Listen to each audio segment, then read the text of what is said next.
Recording started. Here we are. So the biggest problem, once again, is that it's not the invasion, but it's understanding that, okay, the invasion didn't work. You only have one eye.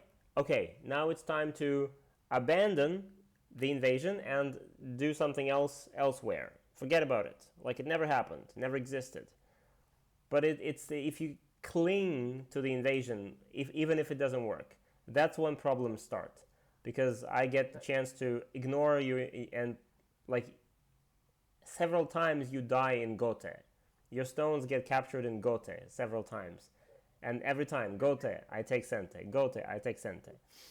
So, so for example, at this point here, and instead of this invasion, you could just play. If you don't invade, what could you play? Could strengthen the top. Yeah, for example, let's pick a move. Um, Or several moves.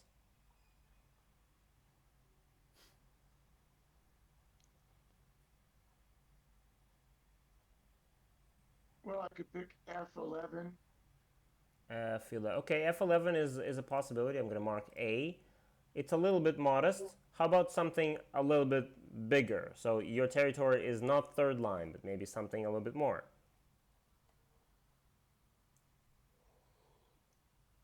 Well, I could block the one that you just did at H9.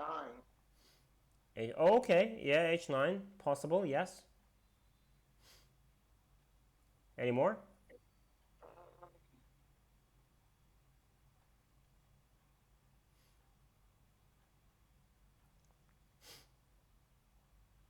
F10. Yeah, well, pretty much anything you play there is okay. Yeah, you could play F10. You could also play this one, G10. So, or you can even first push at E at some point. Push first and then play like E first and then B. So, yeah, one of those moves would strengthen your top. And I think it's a very positive and good way of thinking about your possible invasion is this. You invade now and you give it a try. I see nothing wrong with an experiment. You want to try? Sure, try it. But you have to keep those A, B, C, D moves at the back of your mind. And as soon as you see that the invasion is not really working, and like, okay, it's becoming too depressing, it's too small, looks like I cannot live, you need to be able to go back and play one of these moves, one of A, B, C, D. So that's At the. this, at this point, it looks to me like white is winning. If white has Komi, if white has 6.5 points of compensation, maybe, but white doesn't have it in this game. So if it's an even game without Komi, I think it's a pretty close game. If you now go ahead and play something like this, or maybe push here first and push here, and then something like this, I don't think I'm winning. Maybe I think it's a pretty close game, and it all depends on who gets better endgame. Now, for example, who gets M9, who gets this move. For example, I get this one, but you get this one. It depends. It's a close game. A couple of things. So first of all, this thing at the top, this move at the top that we're talking about, here, when I play this and you strengthen the corner, actually you could strengthen the top right now. You don't need to strengthen the corner. That corner is pretty, that shape, right? This shape is a very solid shape. It doesn't need a lot of reinforcement. I mean, compare it to this shape, the square one. That one, my shape, is actually a lot more shaky. That one is because it's based on the 4-4 on the start point. So it's a lot more open. So I need to be worried about it. But your shape is based on the 3-4, so it's relatively strong. And Okay. that means that you can actually now switch to the top right away without reinforcing the corner? How can you do that? There's a beautiful shape you can do it with. You can kind of continue this triangle stone movement, and from those stones reinforce the top.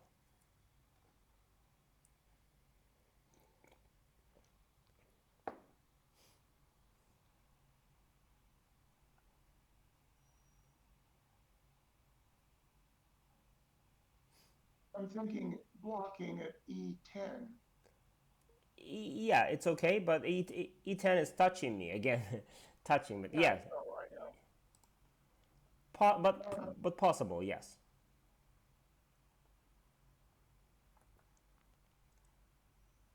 Or just a jump at F11. Yeah, F11 is also possible. So yeah, you could do this. This is a very safe move. Obviously, it works. This one is a touching, so maybe, but kind of works. But the shape I'm talking about is, look, this is a knight's move, and if you continue and play another knight's move, then this is the move. You could play here and make this double knight's move, which is, it looks like it's a bigger move than this one, right? Yeah. It's giving you more points, and it's also kind of pushing into my area. So it's telling me, hey, Vadim, I'm not only taking the points, but I'm also threatening to get inside of your territory. So now I kind of need to do this, and you do this, and I still need to close this area somehow, but how? Maybe this way, but you can now do something like this and keep trying to get inside. I need to block, and then you keep doing something like this, and there you go, I'm losing the game. Before you know it, I'm already losing. Just because you, instead of protecting the corner, you protected the side, because the corner is already strong enough. So this was one minor thing, and this invasion was another. So maybe if you want to invade, you don't want to make it so easy for me, right? If we just imagine that, in general, white has this corner. At this point, you don't want to approach like this, right? Because if you approach this way, white has a very simple and a very obvious way of answering it, which is here. Yeah. And immediately, the J3 stone is hurt, it's crying, it's in pain, but the white stones are strong and the corner is secure. So white, with one magical move, white secures the corner, and it's gone, it's out of your control forever. That's not a good thing. So you don't want to give white the corner so easily. That's why when you're approaching, you either, well, if you don't want to do this, then we approach from a distance so that we keep a chance of, if white does anything, oh, okay, now we can start thinking about getting into the corner like this, or something like this. And if you invade, you can also do something like this, for example. I say don't touch the stones, but don't touch for no reason. If you're trying to survive, when you're in survival mode, touching is allowed. You can touch as much as you'd like, as long as it helps you live.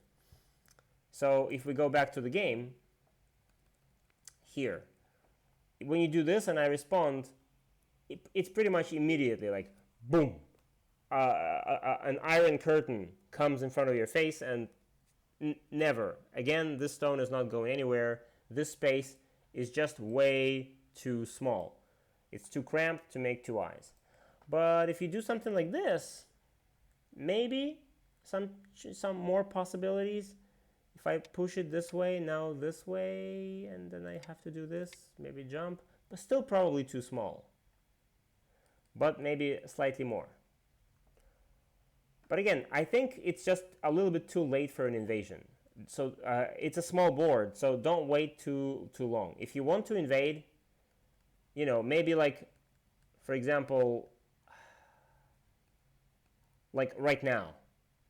Right now might be your last chance, because I play a couple more stones and it's going to be too late.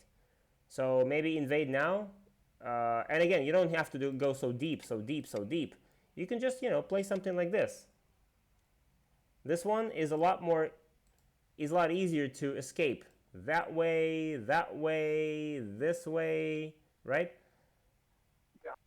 It's not deep, and at the same time, it's deep enough to make it unpleasant. Because I don't want to protect this way. This is so boring. If you just escape now, I've lost half of my points.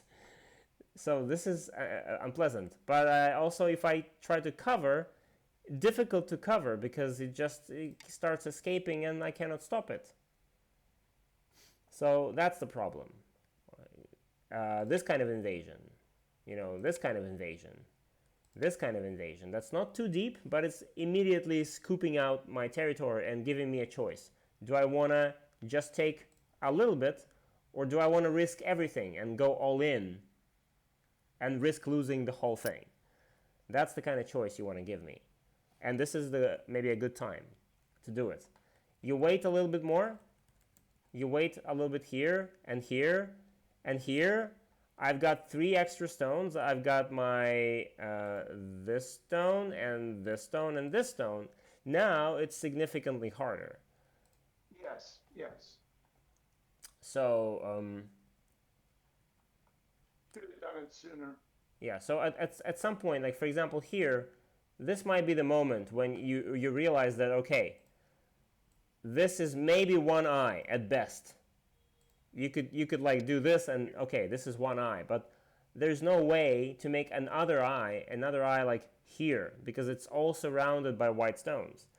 I will never let you make an eye here, or at least a strong player will never let you make an eye. Maybe if you play against the 20q, sure, everything's possible, but you should know that white has like 10 stones around. No way. So this would be the moment to just go back and maybe protect the top side. This way, it's still a very close game, and nobody is losing badly.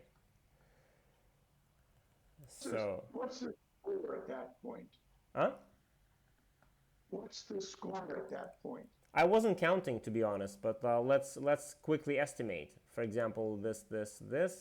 Oh, this, and then let's say black plays like this move. Score estimate. Let's ask. Estimating white by 11. It says, white by 11. But of course, this is an approximate score because it's counting a lot of points for me and maybe not so many for you. So I think it all depends on how you continue here. But yeah, it seems like maybe at this point it's already slightly favorable for me. Because here my shapes are still weak and you can still expect to push into my territory quite a bit. For example, you could do, I don't know, this one here, and if maybe there's some cuts here, something dangerous, something like this. Not so easy for me to hold it. But after this, dun dun dun dun dun dun dun, after some exchanges, my shape's becoming stronger, and so now, and like for example here, right? All of my shapes, all of my walls are becoming stronger, and that helps. Yes. So, oh, and okay, some more. This is probably still a lost game, but it doesn't mean that you shouldn't try to minimize the damage. So, for example, this was a pretty cool move, and Atari. So why not just connect? Connect at J10. No, connect at H12 to connect your left side with your corner. You see that there's the point where I want to play next and disconnect you, and that's where you. So if you play here, you're all connected. I mean, yes, I can maybe take one stone like this, but that's better than the game. This way you get the entire top side and the corner. This is all yours. But in the game, if you remember, what happened was I got the corner. So this was a simple chance. Instead of this Atari, which is just one stone, connect. It's all about connecting and cutting this game. So I see that now. I see that one now. I didn't at the time. And here I gave you another choice here. I push like this. Instead of disconnecting simply, I push here and I ask you a question. How would you like to proceed? And at this point, you still have a chance to go back to connection. Maybe it's a little harder now, but you still can. So H12 to connect. Well, H12 is harder now because if you do H12, I can do now Atari and connect. And now at least I will cut off that L10 stone. But there's a way not to allow me this Atari.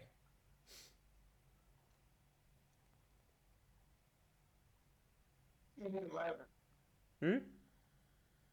K11. Yeah. This way I can still disconnect, but your corner will live separately. So I can disconnect, but your corner is alive. So there you go. This way your left side is alive, your right side is alive. You could also maybe think about this move, which also doesn't give me the Atari, but I'm not sure about it. So if it goes this way, you still get everything connected, it seems. I can push, but connected. But your suggestion is absolutely fine. Yes, K11, and I will get either this stone or this. But in either case, everything is alive. Nothing dies. In the game, you connect finally, but Atari and this one. And now this. And at this point, this connection is also Gote. You only have one eye. You know that A is a false eye, right? Yes. Yeah, so when you see that, you know that once you... This is what you should anticipate this, right? When you connect at F6, you should ask yourself, how many eyes will I get? I connected F6, I have one eye, but H3 is false, so only one eye, which means that this is it. Vadim doesn't have to respond to this. And if not, maybe I don't have to play F6. Maybe it's better to play, for example, here. This is a very... Of course, you're still losing the game, but again, that's not the point. This is just a much bigger end game. This is a lot of points. Compare this to me playing here. I play this one, you respond, I Atari, you respond, and I Hane. I get pretty much all the points in the corner. But if you now play here, you save like this point. Oh, whoa. Like possibly this point, this point, this point, this point. So all of these points become yours. Much better. Maybe this one as well. So I got 5 points. Nice move. And I also don't get any of those points for me. So big end game. And of course, you also have that one. Also end game. Also yours. So these are nice moves. All right.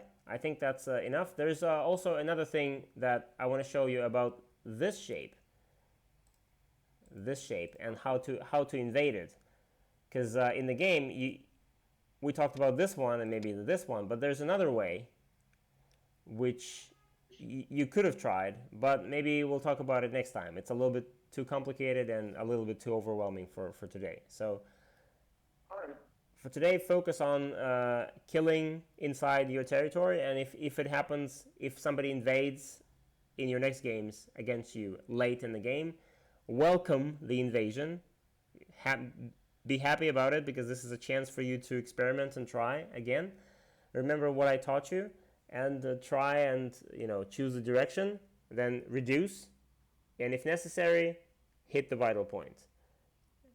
Don't make any unnecessary exchanges, no touching, no nothing, just simple steps.